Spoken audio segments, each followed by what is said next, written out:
Hello, beautiful parents. I'm Yuri Godard and this is your parenting vlog. Today we're talking about helping your teen to own their faith, and I have a question for you. Have you ever stayed up late wondering about your teenager's future?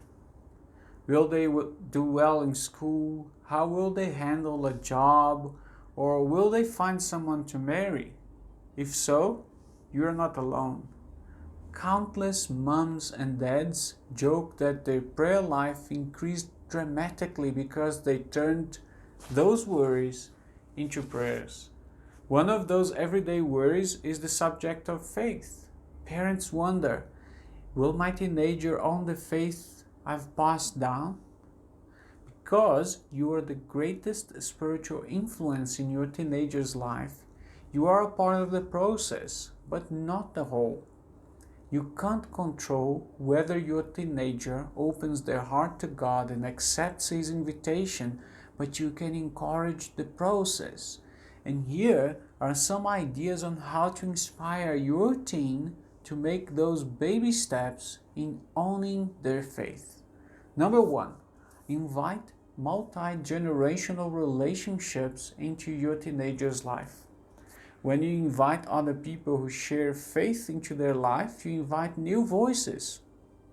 Invite someone older who can speak into them spiritual encouragement and truths that you might have been saying for a while. For example, it might be a teacher, a coach, college student, a neighbor, or even a youth pastor. But the most important factor is make sure that invitation is someone you believe to be safe and that you trust. You want a mentor's influence to confirm and reiterate the messages of God's love. Second, be open to honest conversations about their feelings with God. It's age appropriate for your teenager to question just about everything in their life, and that relationship with God might be one of those questions. It's perfectly normal for them in this stage to deal with doubts about their relationship with God or even have some serious questions.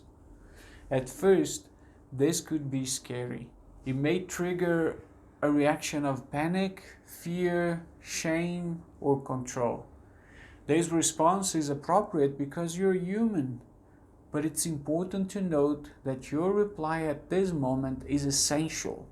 Because if you are open to giving them a safe space to have these conversations without trying to control them, you have a great shot at helping them work through some of the struggles, questions, and tensions. It's not easy to sit and listen to your teenager's process and philosophize what they believe about God. It's not easy at all, but remind yourself, the goal is a relationship, which means they choose to offer a conversation on their accord. If you hold space for their thoughts and feelings without control, manipulation, or interruption, you earn trust so that they can come back again. Foundational struggles in a teen's relationship with God can have a purpose because once they work through them, their relationship with God is deeper.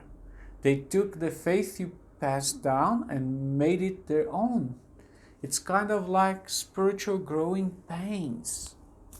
So don't run away. Don't be scared and don't try to avoid these conversations. Engage them. If you don't feel like you're qualified to help them work through these struggles, invite other people you trust to help that process. Finally, the third way to help a teenager on their faith is to help them find a place to serve.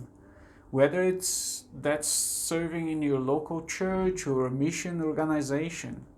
For others, if their time commitments limit their ability to work or volunteer, cast a vision that their extracurricular activities have a much bigger purpose than simply a college resume.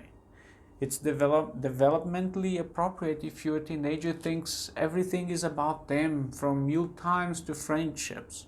So one way to balance this season is joining a mission bigger than themselves. Provide opportunities to join a project or activities where they don't get anything in return. Whatever and wherever it is, find a place where they can get outside of themselves to take what they learn and practice it on their own. For a child to become an adult, they must pass through the hallowed and hallways of adolescence. It's not easy as they transform from boy to man, girl to woman. There are many physical and emotional changes, but also spiritual. So grant yourself some grace, and your teenager too, as you both transition. And while you are here, remember to invite a safe, older, trusted spiritual mentor into their life. Hold space for their questions and help them outside of themselves. Blessings.